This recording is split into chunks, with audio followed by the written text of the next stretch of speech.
Ma'am में question था second year का, अभी पूछूं कि बाद में पूछूं? लास्ट में पूछ लीजिएगा। ठीक है, आप नोट करके रख लें, लास्ट में पूछ लीजिए। नहीं मतलब ऐसा क्वेश्चन नहीं है, वो सिलेबस के रिगार्डिंग है क्वेश्चन, तो बाद में पूछ लूंगी। ठीक है। हाँ, अभी क्वेश्चन आंसर का हम जो सेशन करेंगे ना, उसमें ही आप पूछ लीजिएगा। ठीक है। ठीक है।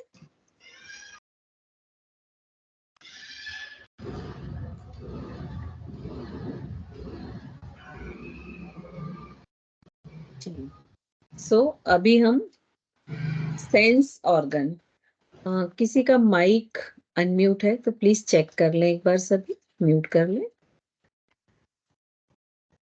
हम सब करके मुझे एक बार बताएं, स्क्रीन विजिबल है? Yes, okay.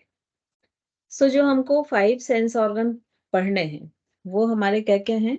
Year, hand actually skin है जिससे हम टच सेंस करते हैं, बट स्किन का कोई भी एक पार्ट देना तो मोस्टली हम टच हाथ से ही करते हैं, ज्यादातर यूज होता है, इसलिए उसमें हैंड यूज किया जाता है। लेकिन आप इसमें कंफ्यूज मत होइएगा। आईज, टंग और नोज। तो ये जो सेंस ऑर्गन क्यों आवश्यक है हमारे लिए? क्योंकि हमारे आउटर वर्ल्ड में जो भी चीजें होती हैं, जो भी सेंसेशन होते हैं, जो भी स्टिमुलेशंस होते हैं, जो भी चेंजेस होते हैं, तो ये सब स्टिमुलेशंस को हम किसके द्वारा पता करते हैं? सेंस ऑर्गन के द्वारा। यदि मान लीजिए टेम्परेचर बाहर का हाई हो रहा है तो हमें कैसे पता चलेगा? हमारे स्किन पर हमको टेम्परेचर हाई फील होगा। यदि सपोज बाहर कोई साउंड हो रहा है तो वो हम कान से सुनेंगे। बाहर कुछ कोई एक लाइट आ रही है, या लाइट का कलर, जैसे मान लीजिए सूर्यास्त हो रहा है तो अंधेरा हो रहा है, तो ये हम किससे सेंस करेंगे? आंखों से करेंगे।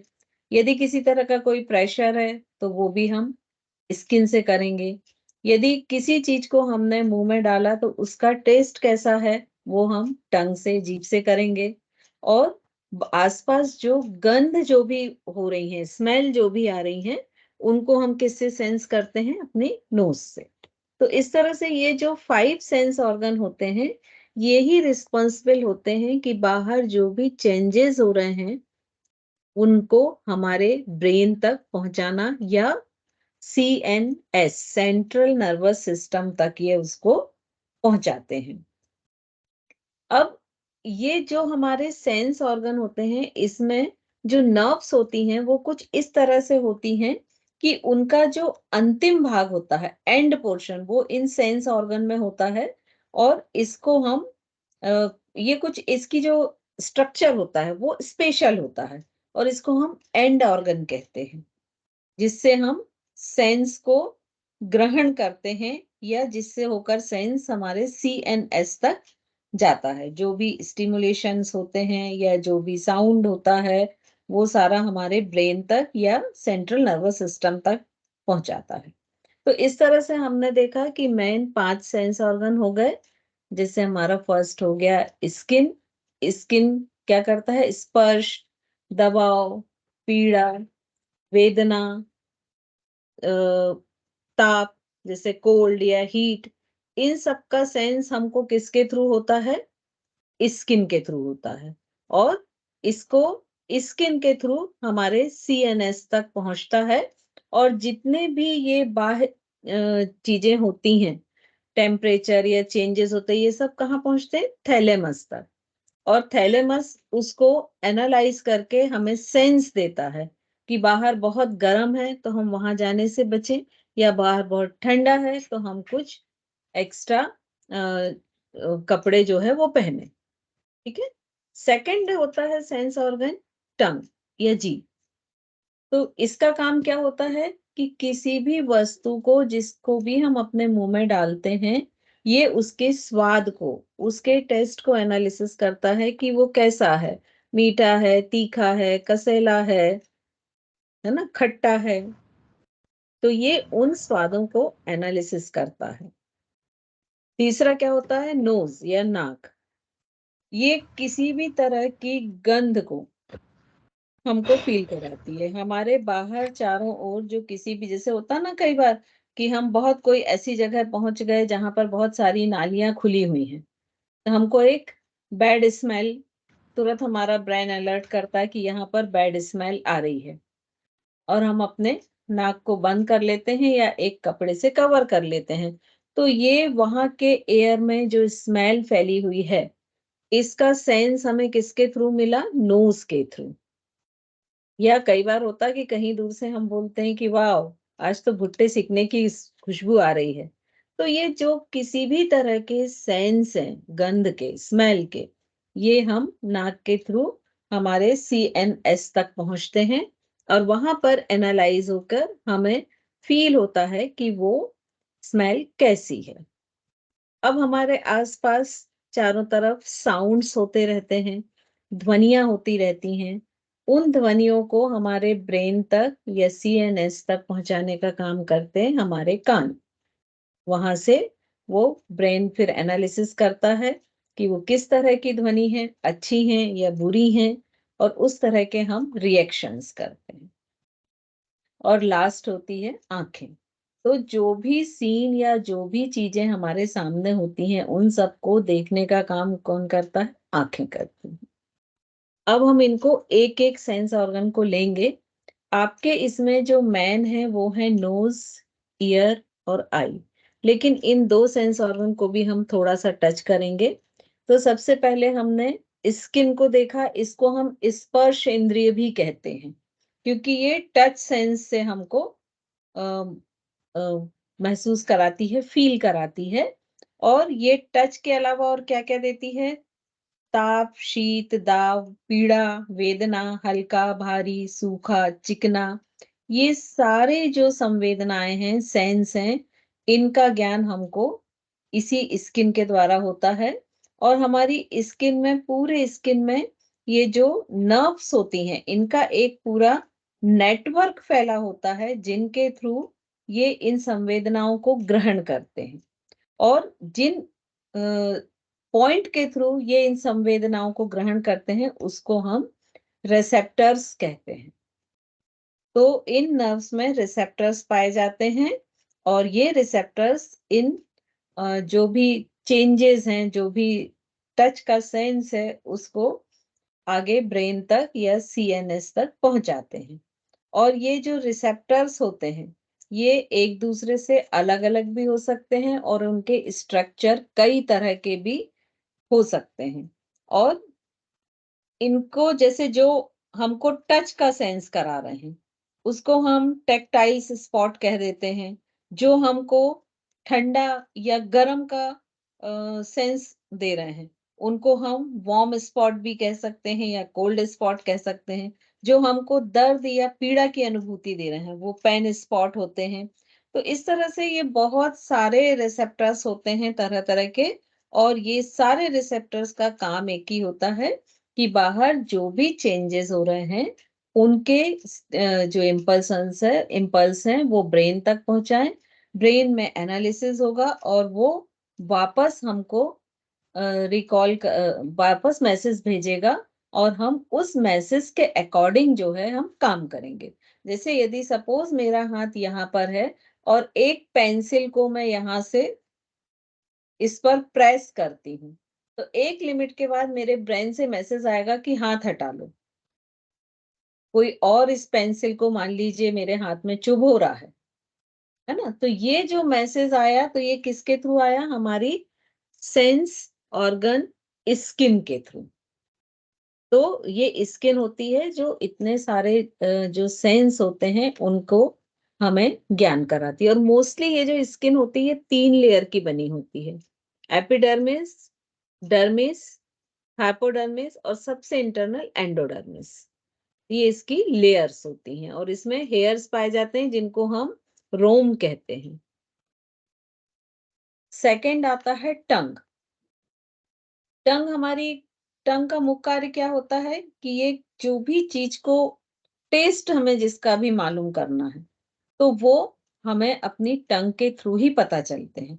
और इस टंग्स में भी क्या होते हैं? रिसेप्टर्स होते हैं, जिनको टेस्ट रिसेप्टर्स कहते हैं।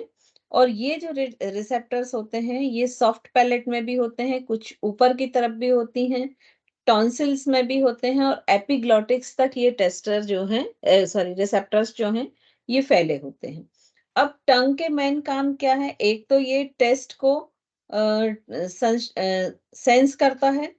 सेकंड, ये चबाने का काम में हेल्प करता है। जब दांतों से हम कोई भी चीज चबाते हैं तो उस समय ये उस चबाने में हेल्प करता है। फिर जब उस पेस्ट को जो हमने चबा के पेस्ट फॉर्म में किया है उसको जब हम अंदर निगलते हैं तब भी ये जीभ उसमें हेल्प करती है। जब हम बोलते हैं, बोलने में भी जीभ का सबसे इम्पोर्टेंट रोल होता है और इसमें बहुत सारी मसल्स होती हैं जो इसको मूवमेंट देती हैं और इस निगलने में, चबाने में या जीभ को लेफ्ट राइट करने में, आगे पीछे करने में हेल्प करती हैं। तो ये जीभ का एकदम जो टिप वाला पार्ट होता है, जब हम जीभ बाहर निकालते हैं तो जो सबसे आगे जो पार्ट होता है उसको हम टिप कहते हैं, बीच वाले हिस्से को कहते हैं बॉडी, और सबसे लास्ट का जो होता है पार्ट जो कि हमारे इंटरनल अटैच होता है उसको हम कहते हैं बेस या रूट। तो ये जो बेस या रूट है ये हायर्ड बोन से पीछे जुड़ा हुआ होता है। तो इस तरह से ये जीभ का स्ट्रक्चर होता है। और हम जब देखते हैं कि जो टिप है, जब हम टंग को बाहर निकालते हैं तो ये पॉइंटेड हो जाता है टिप, लेकिन जब हम टंग को अंदर रखते हैं तो ये कैसा होता है, गोलाकार, अर्ध गोलाकार। तो जब टंग के मसल्स में स्ट्रेचिंग आती है, बाहर निकाला मतलब स्ट्रेच किया, तो ये पॉइंटेड हो जाता है, और जब ये रिलैक्स्ड रहता है तो ये इसका अग्रभाग अर्ध गोलाकार हो जाता है। जो एक हेल्दी टंग होती है वो प्रायः गुलाबी रंग की होती है और उसमें थोड़े से वेलवेट की तरह उभार होते हैं। तो ये जो उभास होते हैं इनको पेपिली कहते हैं या टेस्ट बर्ड कहते हैं। और यही टेस्ट बर्ड रिस्पॉन्सिबल होते हैं किसी भी तरह के टेस्ट की इंफॉर्मेशन हमें देने के लिए। और इनकी जो लगभग नंबर्स होते हैं वो 10,000 तक होते हैं। तो ये जो पूरे बर्ड्स होते हैं और इनके अलग अलग जो होते हैं, एक एरिया फिक्स होता है। जैसे कि आप दूसरे पिक्चर में देख रहे हैं कि जो बिटर टेस्ट के बर्ड्स होते हैं वो कहाँ बेस साइड होते हैं या रूट साइड होते हैं, सौर साइड में, फिर सॉल्टी इधर, स्वीट सबसे आगे। तो इस तरह से एक इनका पर्टिकुलर एरिया डिवाइड होता है जिससे कि ये हमें उस टेस्ट को एहसास दिलाते हैं। नेक्स्ट हम आते हैं नोज पर। नोज, नाक का काम क्या है, किसी भी चीज को सूंघने का या किसी भी तरह की गंध को हमारे ब्रेन तक पहुंचाना, ये किसका काम है, नाक का काम है। अब जैसे कोई भी पदार्थ का हमको टेस्ट लेना है तो उसके लिए क्या जरूरी है कि वो एक सेमी लिक्विड या लिक्विड हो, तभी वो हमारे जीभ के जो टेस्ट बर्ड्स हैं उनके टच में आएगी और उस हम टेस्ट को एनालिसिस कर पाएंगे। ऐसे ही गंध के लिए क्या जरूरत है कि वो गैस फॉर्म में हो या वाष्प के फॉर्म में हो, तभी हम अपने उसकी जो स्मेल है वो हम ले सकते हैं। और ये स्मेल लेने में क्या होता है कि इसमें ऑल्फैक्टरी सेल्स होती हैं जहां से ये ऑल्फैक्टरी बल्ब में जाती हैं और वहां से ये ब्रेन की ओर चली जाती हैं। तो इस तरह अगर हम देखें कि जो हम नाक होती है उसमें 3 छोटी-छोटी बोन होती हैं जिसके कारण ये 4 चैम्बर में डिवाइड हो जाती है। ये देखिए, ये हमारा जॉ वाला एरिया है, ये हार्ड पैलेट है, ये सॉफ्ट पैलेट है। यहाँ से एक तो सेंटर से डिवाइड करके कैविटी बनाती है, एक पीछे कैविटी रहती है और एक ऊपर। तो इस तरह से ये 4 कैविटीज में डिवाइड हो जाती है। और जब भी कोई वाष्प या गंध हमारे नॉस्ट्रिल से अंदर जाती है तो ये जो ऑल्फैक्टरी एपिथेलियम है, जिससे ऐसे टेंटिकल्स आपको येलोइश निकले हुए दिख रहे हैं छोटे छोटे, ये क्या करते हैं, इससे ये टकराती है और यहाँ से यहीं पर ऑल्फैक्टरी बल्ब से ये टेंटिकल्स निकले रहते हैं और यहीं पर ऑल्फैक्टरी नर्व होती है। इस नर्व के थ्रू ये जो इम्पल्स होते हैं ये ब्रेन तक जाते हैं और ब्रेन में उसको एनालिसिस करते हैं और वापस जो भी मैसेज होता है अपने टारगेट ऑर्गन तक वो मैसेज को पहुंचा दिया जाता है। तो इस तरह से ये जो पूरा नाक का मैकेनिज्म होता है। और ये जो नाक होती है इसमें ये पूरी सीलिएटेड एपिथेलियम से बनी होती है। मतलब यदि हम ये जो नॉस्ट्रिल है इसकी इंटरनल लेयर देखें तो ये कैसी बनी होती है? सीलिएटेड एपिथेलियम से।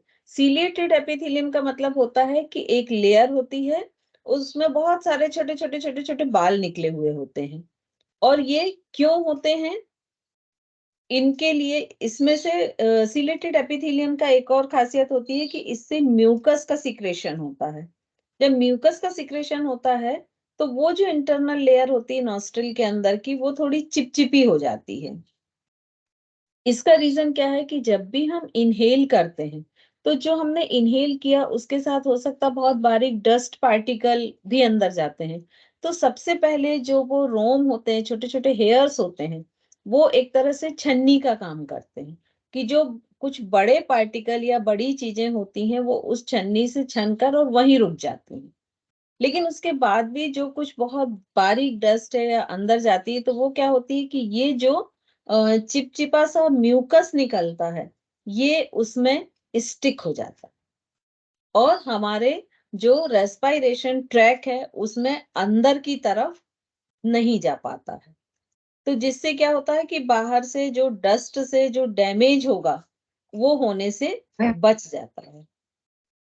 तो इस तरह से ये जो गंध लेने की प्रोसेस है या स्मेल करने की प्रोसेस है ये हमारी बॉडी में होती है। और ये ऑल्फैक्टरी नर्व्स ब्रेन के किस हिस्से में लेके जाएगी? Temporal lobe.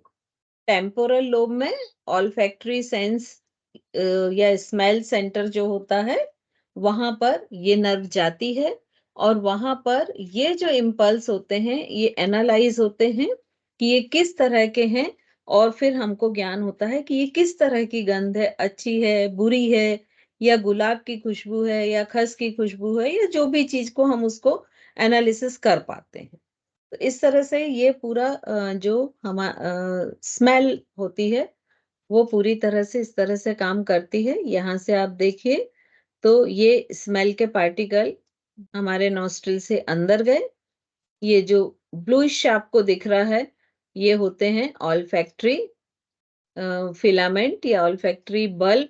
ये पूरा ऑल्फैक्टरी पाथवे कहलाता है जो इस तरह से बना होता है। इसमें छोटे छोटे बेसल सेल्स होते हैं और ये सीलिएटेड सेल्स होते हैं जिनसे ये टेंटिकल्स निकलते रहते हैं। और ये जो ग्लोबेट सेल होते हैं ये 3 तरह के सेल होते हैं। इन तीनों से ये ऑल्फैक्टरी पाथवे तक पहुंचता है। ये जो भी एयर थी वो यहां से ये ऑल्फैक्टरी नर्व के थ्रू कहाँ पहुंच जाता है? ये टेम्पोरल लोब में। और टेम्पोरल लोब में पहुंचकर ये वहां पर एनालिसिस होता है कि ये किस तरह का स्मेल है और फिर हमको वो पता चलता है। नेक्स्ट हम आते हैं कान पर। कान का काम क्या है? जो भी बाहर से साउंड्स आ रहे हैं उन साउंड को एक तो ब्रेन तक पहुंचाना साउंड वेव्स को, दूसरा उसको एनालिसिस करना और उसका मीनिंग पता करना। तो जो कान है वो हमारे शरीर का एक आवश्यक अंग है और इसके 2 काम है। एक तो काम हो गया सुनना, हेयरिंग, और दूसरा हो जाता है कि हमारे शरीर का संतुलन बनाए रखना। अगर हमारा सिर दाईं तरफ झुक रहा है तो ब्रेन को मैसेज पहुंचाना कि इसको ठीक करो, नहीं तो क्या होगा, धीरे धीरे झुकते झुकते हम गिर जाएंगे। तो शरीर को संतुलित बनाना जो है या शरीर के संतुलन को बनाए रखना, ये काम और सुनने का ये काम मेन होते हैं कान के ऊपर। अब जो कान होता है ये मोस्टली 3 भागों से मिलके बनता है। एक तो होता है आउटर ईयर या इसको एक्सटर्नल ईयर भी बोलते हैं, दोनों सेम चीज है। फिर इसका सेकंड पार्ट होता है मिडिल ईयर और थर्ड पार्ट होता है इनर ईयर। तो ये 3 भागों में विभाजित होता है। कौन कौन से? एक तो आउटर या एक्सटर्नल ईयर, दूसरा मिडिल ईयर और तीसरा इनर ईयर। तो ये 3 भागों से मिलके हम कान की पूरी संरचना बनती है या कान का मैकेनिज्म होता है। अब हम सबसे पहले देखेंगे आउटर या एक्सटर्नल ईयर। तो एक्सटर्नल ईयर में जो हमारा ये सबसे लास्ट उभरा हुआ पार्ट होता है, जो एक हार्ड कार्टिलेज होता है, इसको हेलिक्स कहते हैं।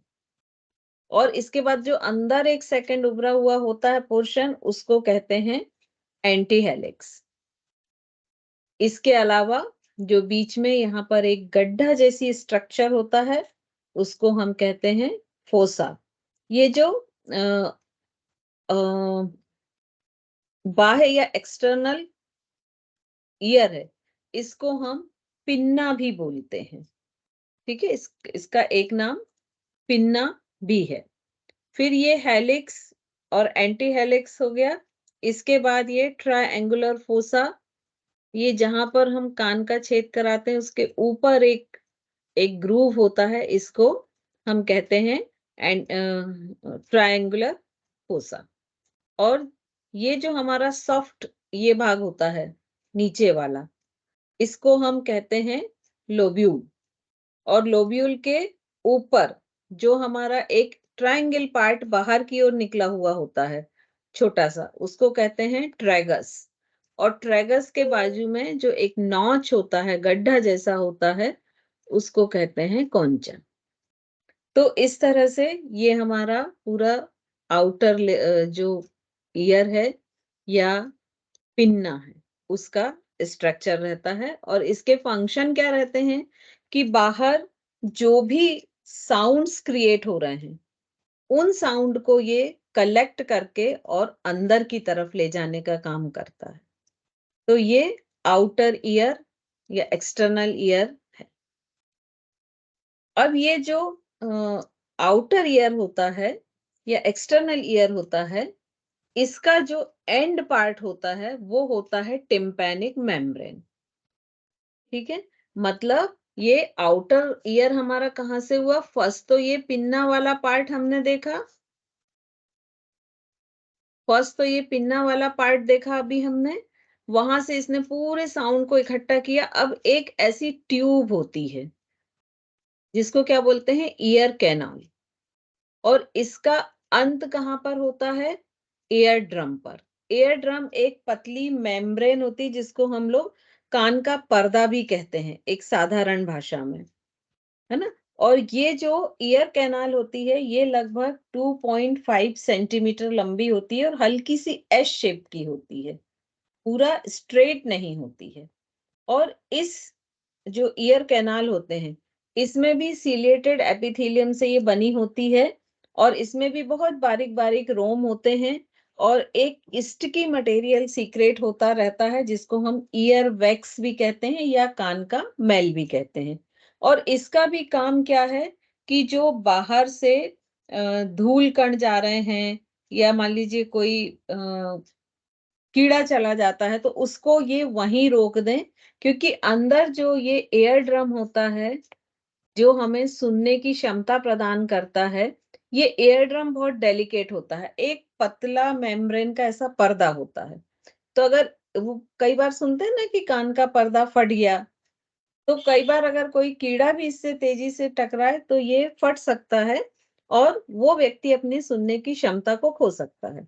तो इस एयर ड्रम को सेव करने के लिए ये इतनी 2.5 सेंटीमीटर एयर कैनाल होती है जिसमें सिलेटेड एपिथेलियम होते हैं और एक स्टिकी मटेरियल सीक्रेट होता है जिसको ईयर वैक्स कहते हैं। और इस ईयर कैनाल से अंदर कोई भी डस्ट पार्टिकल या कीड़े मकोड़े नहीं जा पाते हैं। अब इसका एंड कहाँ हो रहा है? ईयर ड्रम पर। ये आपको एक डिस्क जैसा स्ट्रक्चर दिख रहा है, ये ईयर ड्रम। इसके आगे कौन सा कान का कौन सा पार्ट शुरू हो जाएगा? Middle ear. तो ये ईयर ड्रम का एक काम तो होता है कि ये एक्सटर्नल ईयर और मिडल ईयर दोनों को सेपरेट करता है। फिर दूसरा काम क्या होता है कि जो पिन्ना से जो साउंड्स वेव्स कलेक्ट होके ईयर कैनाल से अंदर आकर जब इससे टकराती हैं ईयर ड्रम से, तो ईयर ड्रम का जो पर्दा होता है वो ऐसा टाइट खिंचा हुआ होता है, तो उसमें एक वाइब्रेशन क्रिएट होता है। और ये जो वाइब्रेशन है ये आगे मिडिल ईयर तक जाता है और यही वाइब्रेशन आगे कैरी फॉरवर्ड होकर नर्व तक जाता है और ऑडियो नर्व हमारे ब्रेन तक जाके उसे सेंस देती है। तो ये अभी हमने एक्सटर्नल ईयर पढ़ा। अब हम देखते हैं मिडिल ईयर। तो जो मिडिल ईयर होता है,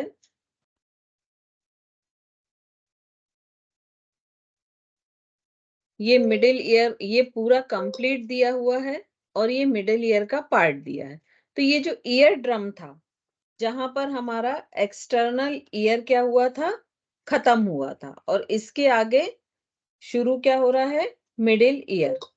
तो ये मिडिल ईयर जो है, ये आउटर ईयर और इनर ईयर के बीच में एक छोटा सा चेम्बर है, और इसमें एक टिम्पैनिक कैविटी होती है। ये आपको दिख रही है एक बड़ी सी, इसको टिम्पैनिक कैविटी बोलते हैं। और ये जो टिम्पैनिक कैविटी होती है, ये सुनने के जो वेव्स होते हैं उनको आगे बढ़ाने का काम करती है। इसके बाद इसमें एक यूस्टेचियन ट्यूब होती है, ये यूस्टेचियन ट्यूब होती है, और इसका भी काम, ये सिर्फ जो पूरा मिडिल एयर है, इसका काम है कि जो एयर ड्रम में जो वाइब्रेशंस हुए, उन वाइब्रेशंस को इनर ईयर तक पहुंचाना, ये इसका मेन काम है। लेकिन ये जो यूस्टेचियन ट्यूब है, जब कई बार ऐसा होता है ना कि किसी के गले में बहुत इन्फेक्शन होता है और फिर डॉक्टर बोलते हैं कि ये गले का इन्फेक्शन कान तक आ गया है, कई बार शायद आप लोगों ने ऐसा कुछ सुना होगा, तो ये इसी ट्यूब के थ्रू आता है। ये जो यूस्टेचियन ट्यूब होती है, इसी ट्यूब के थ्रू जो थ्रोट इन्फेक्शन है वो आगे बढ़कर और कान में भी पहुंच जाता है। और थर्ड होती हैं छोटी छोटी 3 हड्डी, जिनको कहते हैं मैलियस, इनकस और स्टेपीज। तो ये जो स्टेपीज होती है, ये हमारे शरीर की सबसे छोटी हड्डी होती है, smallest bone of human body. और जो ये एयर ड्रम में जो वाइब्रेशन हुआ, वो वाइब्रेशन इन्हीं 3 बोन को एक्टिवेट करता है, वाइब्रेट करता है, और यहां से ये जो हमारा थर्ड पार्ट है, इनर ईयर, वहां पर इन ध्वनि तरंगों को या वाइब्रेशंस को अंदर ले जाता है। ये लास्ट है इनर ईयर। तो जब जो हमारा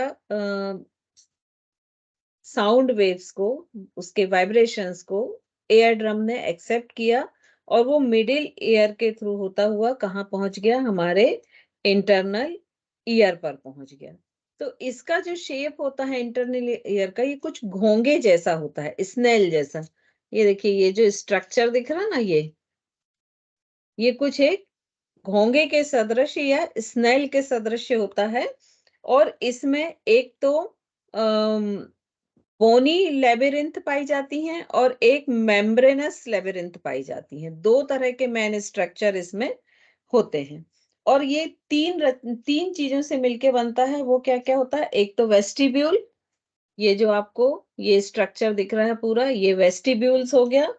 फिर 3 सेमी सर्कुलर कैनाल, एक ये पोस्टीरियर सेमी सर्कुलर, एक लैटरल और एक एंटीरियर। ये 3 सेमी सर्कुलर कैनाल्स को ये इसमें पाई जाती हैं, और ये तीनों एक दूसरे के लंबवत होती हैं।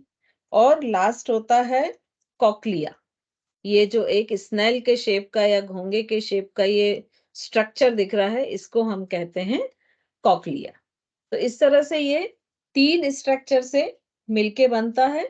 अब ये जो वेस्टिब्यूल होता है, ये वेस्टिब्यूल जब मिडिल ईयर से जो वाइब्रेशन आगे बढ़े, तो वो सबसे पहले किस में आते हैं, इसमें वेस्टिब्यूल में। मतलब वेस्टिब्यूल इनर ईयर को मिडिल ईयर से जोड़ता है। अब इसके बाद ये जो 3 कैनाल्स हैं, सेमी सर्कुलर कैनाल हैं, ये तीनों एक दूसरे के परपेंडिकुलर रहती हैं, पहली बात तो। और इसमें एक लिक्विड भरा हुआ होता है इन कैनाल्स में, जिसको हम क्या कहते हैं, एम्पुला, या इसको हम कहते हैं रिसेप्टर क्रिस्टा एम्पुलेरिस, रिसेप्टर क्रिस्टा एम्पुलेरिस। ठीक है, तो ये जो और इसमें बहुत छोटे छोटे से बाल होते हैं, रोम होते हैं छोटे छोटे से। तो यही जो पार्ट है, इस पार्ट का जो काम है, ये तीनों कैनाल सुनने की प्रक्रिया में कोई भी हेल्प नहीं करती हैं। ये तीनों कैनाल्स का काम है कि हमारी बॉडी की समस्थिति को, साम्य स्थिति को बनाए रखना, या हमारी बॉडी के इक्विलिब्रियम को मेंटेन रखना, कि अगर हम किसी साइड तिरछे हो रहे हैं तो वापस अपोजिट डायरेक्शन में जाके सीधे हो जाएं। तो इस तरह से ये तीनों कैनाल्स जो हैं बॉडी बैलेंस को बनाती हैं। वेस्टिब्यूल जो है वो मिडिल से जो वाइब्रेशंस आ रहे हैं उनको कॉक्लिया तक पहुंचाता है, और कॉक्लिया में ऑडिट नर्व पाई जाती हैं जो कि इसको ब्रेन से कनेक्ट करती हैं।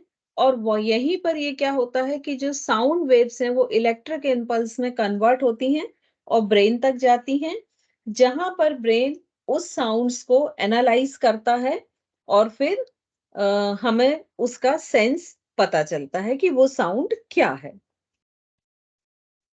अब इस तरह से देखें तो पूरा जो इसका मैकेनिज्म है वो कैसे होगा, कि सबसे पहले तो जैसे अभी मैंने कुछ बोला तो मेरे आगे की जो एयर है वो वाइब्रेट हुई, इसमें वाइब्रेशंस शुरू हुए, वाइब्रेशंस के कारण एक साउंड वेव बनी।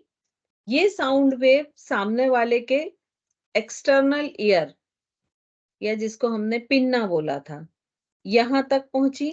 और इसकी पहुंचने की जो स्पीड होती है वो बहुत फास्ट होती है, लगभग 332 मीटर पर सेकंड। और अगर 332 मीटर पर सेकंड से कम अगर उन साउंड वेव की स्पीड हो तो हमें सुनना संभव नहीं होता है। हमारा सुनना, हम किसी की बात सुन सकें, इसके लिए बहुत जरूरी है कि जो सामने वाला बोल रहा है उसके साउंड वेव की स्पीड लगभग 332 मीटर पर सेकंड की हो, जिससे वो एयर में वेव्स को क्रिएट कर सके। और जब ये वेव्स इस एक्सटर्नल ईयर, या जिसको हमने पिन्ना बोला था, इससे टकराती हैं, तो यहाँ पर क्या क्या चीजों पे डिपेंड करता है कि जो सामने से ध्वनि आ रही है उसकी पिच कैसी है, उसकी इंटेंसिटी कैसी है, वो मधुर है या बहुत रूड है, उसकी फ्रीक्वेंसी कैसी है, उसकी साइज कैसी है, उसकी आकृति कैसी है या फोरम कैसा है। इतनी सारी चीजों पे डिपेंड करता है साउंड की टोनेलिटी। अब फिर यहाँ से क्या होता है कि ये जो पिन्ना पोर्शन होता है ये उन साउंड को कलेक्ट करता है, साउंड वेव्स को, और ये इस कैनाल से होता हुआ आगे बढ़ाता है, जिससे कि ये जो टिम्पैनिक मेम्ब्रेन है इससे ये साउंड वेव्स जो हैं टकराती हैं, और ये टिम्पैनिक मेम्ब्रेन जो है इसमें वाइब्रेशंस होते हैं। और जैसे ये वाइब्रेशन होते हैं तो ये जो मिडिल ईयर की 3 बोन होती हैं, ये 3 बोन्स वाइब्रेट करने लगती हैं, जो कौन कौन सी हैं, मेलियस, स्कन, स्टेपीज। और इन तीनों से होता हुआ ये वेस्टिब्यूल तक पहुंचता है, और वेस्टिब्यूल से ये आगे बढ़ता है, ये वाइब्रेशंस, और कॉक्लिया तक पहुंचता है। अब ये जो कॉक्लिया जो होता है यहाँ पर बहुत सारे रिसेप्टिकल्स होते हैं जो इसको कन्वर्ट कर देते हैं, ये साउंड वेव्स को इलेक्ट्रॉनिक वेव्स में कन्वर्ट करते हैं, और जहां से ये नर्व के द्वारा, ऑडिट नर्व के द्वारा टेम्पोरल लोब में पहुंचता है। टेम्पोरल लोब में इसको एनालिसिस किया जाता है कि ये क्या है, और उसके बाद हमें उसका बोध होता है। तो इस तरह से ये जो मैकेनिज्म ऑफ हेयरिंग है ये पूरी कंप्लीट होती है। अब इसके बाद इसका एक और काम होता है, इक्विलिब्रियम या बैलेंस ऑफ द बॉडी। तो ये बैलेंस ऑफ द बॉडी कैसे करता है कि हमने इसमें देखा था कि इसमें वेस्टिब्यूल जो सेमी ट्यूब्स होती हैं, सेमी सर्कुलर ट्यूब्स, ये रिस्पॉन्सिबल होती हैं बॉडी के बैलेंस को बनाने के लिए। और इसमें जब भी हम अपने सिर की स्थिति चेंज करते हैं तो इसके अंदर जो लिक्विड होता है वो भी हिलता है, मूव होता है।